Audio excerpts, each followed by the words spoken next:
School জীবনের কথা কার কার মনে পড়ে? হ্যালো এভরিওয়ান, আসসালামু আলাইকুম। সবাই কেমন আছেন? আশা করি আপনারা সবাই অনেক ভালো আছেন। আমিও ভালো আছি। আজকে অনেক দিন পর স্কুলে আসলাম।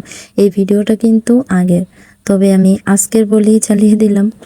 তো আজকে অনেক দিন পর স্কুলে আসলাম। তো স্কুল দেখেন, 4 তলায় স্কুল, নতুন ভবন বানিয়েছে।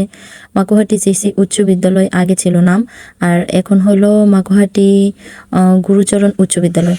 তো আপনাদেরকে স্বাগতম স্কুলে ভর্তি হবার জন্য, স্কুলে পড়ার জন্য। কেননা এই স্কুলটা অনেক ভালো, লেখাপড়া করেছি এই জায়গায়। এখন কেমন লেখাপড়া সঠিক জানি না, কিন্তু আগের লেখাপড়া এখন আর নেই। এখন শিক্ষা ব্যবস্থা পাল্টে গেছে। এখন আমাদের বইয়ে আগে আমরা যা পড়ালেখা করতাম, যা পড়তাম, সেই অধ্যায়গুলো নাই, বা সেই পড়াগুলোও অনেক পাল্টাই দিছে।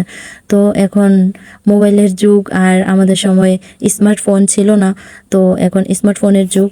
এখন ছেলেমেয়েরা আগে থেকে অনেক কম লেখাপড়া করে, বা এখন ছাত্রছাত্রীদের মধ্যেও সেই লেখাপড়ার ইচ্ছাটাও নাই। ওরা মোবাইল নিয়েই অনেক ব্যস্ত থাকে। তো এই যে দেখতেছেন, স্কুল থেকে বেরিয়ে গেলাম। স্কুলে যত কার্যক্রম একটু ছিল করে নিলাম, করার পরে স্কুল থেকে বের হয়ে যাচ্ছি। তো এই যে নারকেল গাছগুলো দেখতেছেন, অনেক বড় নারকেল গাছ, আর অনেক দিনের আগের। তো এখানে অনেক নারকেল ধরতে, এই তো আচার, আর এই আচারগুলো কার খাইতে ইচ্ছা করতেছে জানাই দিবেন। আর আমার তো এখনো খাইতে ইচ্ছা করতেছে আচার, কেননা আমার আচার অনেক ভালো লাগে। যেহেতু বড়ি আচার, এগুলো বড়ি আচার আবার অনেক ভালো লাগে। এই তো গেট, মাকুহাটি গুরুচরণ উচ্চ বিদ্যালয়। তো স্কুলে আর মসজিদে নতুন রং করা হয়েছে, নতুন সব কিছু। আর এই দোকানপাটগুলো আগেরই ছিল এই জায়গায়, আগে থেকেই চটপটি, তারপরে ফুচকা, আচার এগুলো বিক্রি করা হতো। তবে অটো ছিল না আগে, আমাদের সময় অটো ছিল না, আমরা হেঁটেই আসতাম।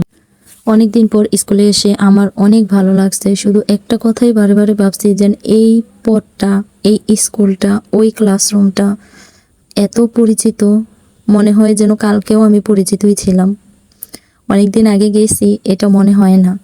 তো স্কুল জীবনে অনেক স্যার ম্যাডামকে মনে পড়ে, তাদেরকে অনেক মিস করি, আর সবচেয়ে বেশি মিস করি বন্ধু বান্ধবগুলোকে। স্কুল জীবন শেয়ার করলাম আপনাদের সাথে।